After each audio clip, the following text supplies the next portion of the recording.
Mga ka-business, baka samantalahin ko itong pagkakataon na to. Kung po pwede po sana, lalambing ako sa inyo. Supportahan niyo po yung Anime Reactors TV. Solid ka business po yan.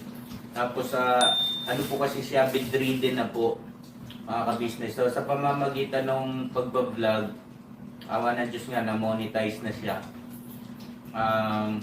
Nagkakaroon siya ng kaunting revenue.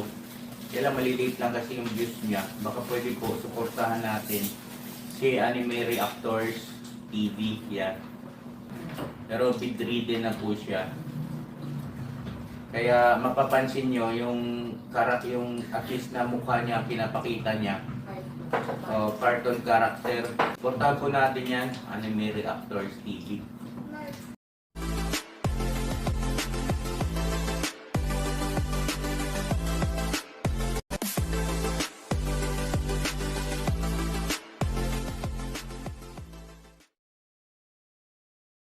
Hello guys, isang mapagpalang araw po sa inyong lahat. Muli po ay narito ang inyong lingkod, Anime Reactors TV, at sa mga hindi pa po nakaka-subscribe dyan sa munti kong channel, baka pwede naman pong makipindot ng subscribe button at maki-like and share na rin po ng aking mga video.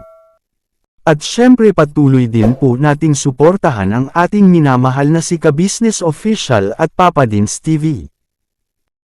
Panibagong araw, panibagong reaction tayo ulit guys, at sa araw pong ito ay gawan natin ng reaction itong basher na gigil sa ating minamahal na si Ka-Business.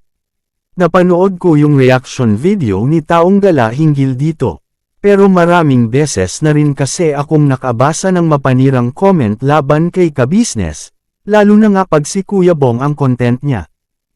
Lagi at paulit-ulit na lang na sinasabi ng basher na ito na si Kuya Bong daw ay pinagkakakitaan lang ni Ka-Business.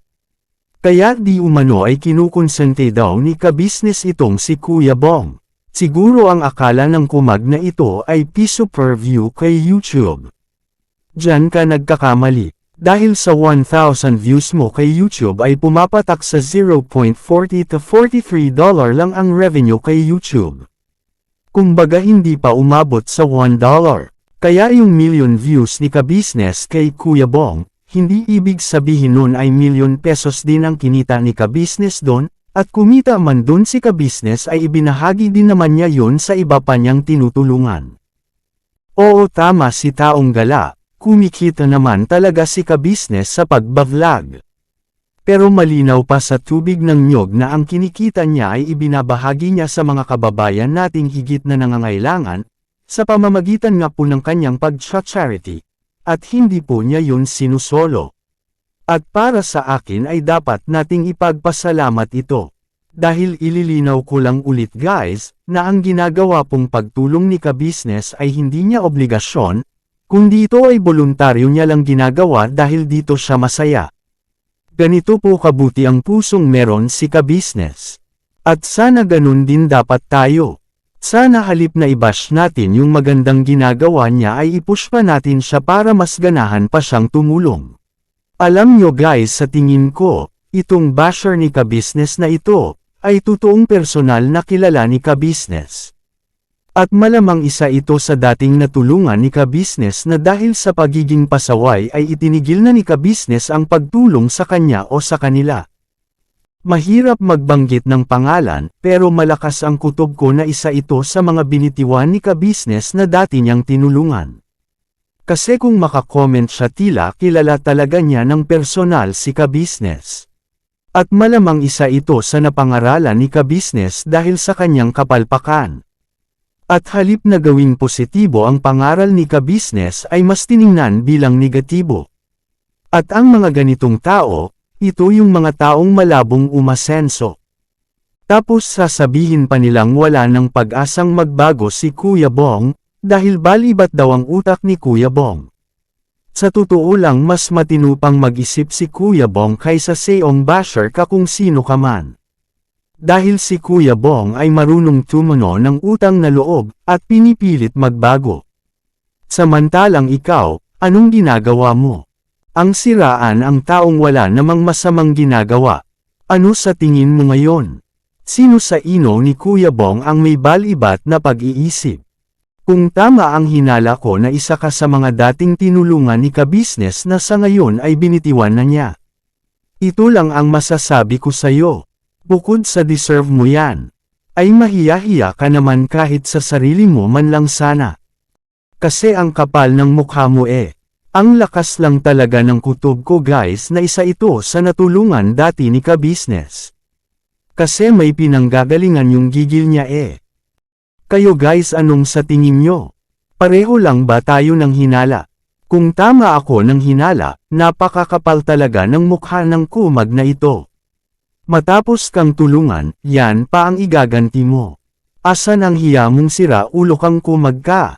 Sa totoo lang sobrang nakakagigil guys ang mga ganitong klaseng tao.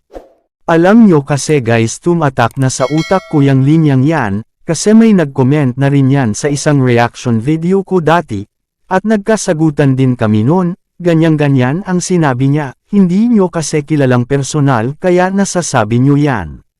Ang kagandahan lang nakilala ko kung sino siya, kaya pag napanood niya ito shoutout sa'yo. Tapos sasabihin pa ng kumag na ito na hindi daw pag-charity ang pakay ni ka-business sa pagbablog. E anong tingin mo sa ginagawang pagtulong nila ka-business? Hindi ba pag-charity yun? Ano ka ba nagtatanga-tangahan o sadyang tanga ka lang talaga? O baka hindi mo alam kung anong ibig sabihin ng pag-charity? Kung hindi mo alam, aba confirm malinaw na tanga ka nga talaga. Kaya wag ka na lang mag-comment kung wala ka rin lang sasabihing maganda, panira ka lang kasi sa comment section. At wag ka na ring manood dahil hindi kailangan ni ka-business ang isang view galing sa'yo. Paano guys hanggang dito na lang po muna at baka kung ano pa ang masabi ko sa kumag at walang utang na loob na basher na yan. Dahil 99.9% tama ang duda ko sa basher na ito.